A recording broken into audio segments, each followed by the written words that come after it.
About a month ago, I tweeted, if someone asks you for evidence to support your claim and your response is, look it up, Google, you've lost. I don't remember what exactly prompted me to say that, but I do remember I was responding to one example in a trend I've observed frequently lately, where we're just supposed to take claims as self-evidently true, and if you're skeptical, it's on you to do the research to verify or invalidate. Sure, it's a backward concept, but hey, so are several of the tenets of social justice in the current year. Asking for evidence is at best unnecessary.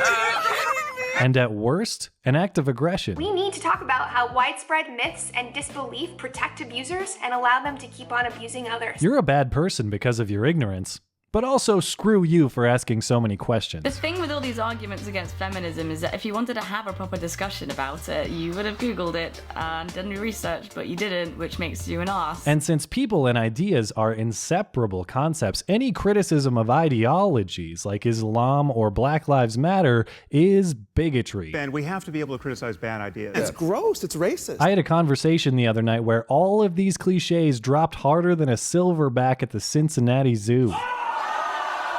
Hey, do you remember to fit in a Harambe joke? Yeah, kind of forced, but I got it in there. Okay, great. Yeah, we're good. A friend of mine linked me this tweet from an account called Transgenderfacts. Transgender people don't die by suicide because they're transgender. They die by suicide because the rest of society doesn't treat them like people. Well, maybe social rejection is part of the problem, but is it really all society's fault? Men commit suicide far more frequently than women do, particularly white men, and veteran suicide continues to be a social epidemic. Are we as a society just particularly mean to white guys and vets and trans people? If we just started being nice to them, would these problems go away? I decided to do a little investigating. Okay, great. They've got a website. Click here to learn about the facts. Excellent. Transgenderfacts.org deals purely in facts of which can be proven with tangible evidence and verified sources. Jumbled language aside, that's great. Let's see the evidence and the verified sources. Definition of the term fact, something that actually exists, reality, truth. Right, I understand the term fact. I'm curious about the factual basis for your claim that trans suicide is entirely the fault of society. Okay, well, here we go. There's a video. Maybe that'll explain the reasoning.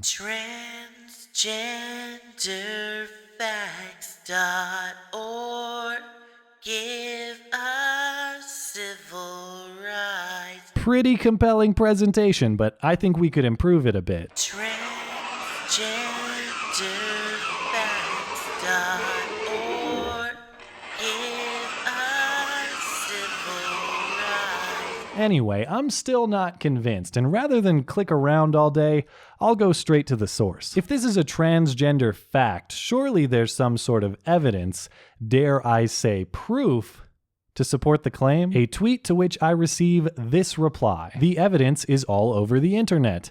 Do a search. What? You made a claim. I'm just asking for the evidence. Why is it on me to do your research? On your website, it says all of your claims are verifiable. Can you please point me to the verification? I have done the research and am in the know. You are not in the know.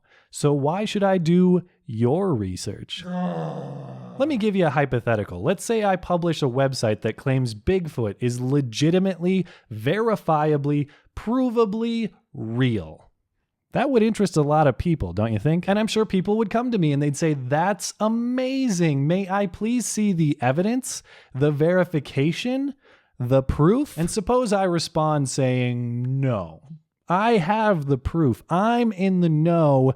You are not in the know. So you need to do your research.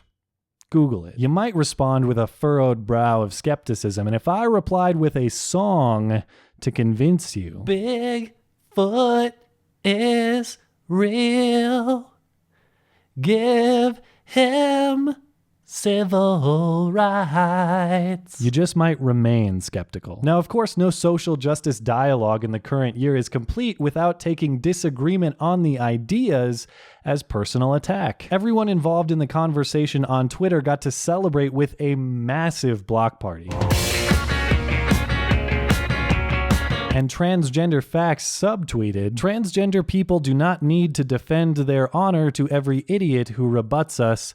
We don't owe an explanation to anyone, with some artwork captioned, "It's a good thing that I don't need your blessing to be exactly who I want to be." When did I ever say you can't be who you want to be? When did any of us say that? The claim in question was a causal relationship between two social occurrences. The tweet I questioned was not, "I'm proud to be trans." The tweet was X causes Y, and I asked for clarification and more information. I asked about the idea, not you personally, not any trans person personally. We ask you questions out of intellectual curiosity, and you respond telling us to get an education. We are trying to get an education right now. From you, the self-described educator on the issue. You can't be mad at us for ignorance and for asking questions to learn.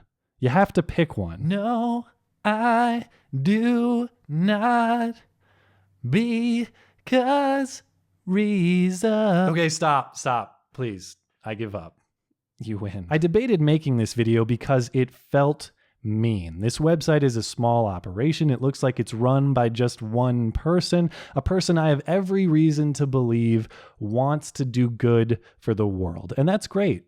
Good for you. I have always and will always support people being themselves, so long as you're not imposing on other people. So you can try to make me feel bad for attacking you personally, but I refuse to accept a society where we're supposed to feel bad for questioning ideas, particularly ideas that you qualify as fact. The ironic truth, the ironic fact here, transgender facts, is that you and I probably have a lot in common. I bet we share the same vision, the same goal, where being who you want to be is equal and valid to the extent it's a non-issue. But for us to understand one another, questions need to be asked. And if you interpret simple human conversation, basic inquiry of thought, as aggression, if you want a society where trans people can't even be spoken with, I think you're making the path to equality longer, not shorter, by several blocks. Cheesy as hell, but thanks as always for listening and for supporting this channel. Always appreciate that thoughtful discussion down below, and especially over on Twitter. That is @skag_3. You're always welcome to come hang out and chat in my live streams. Those are linked down in the description. Looking forward to it. Okay, bye.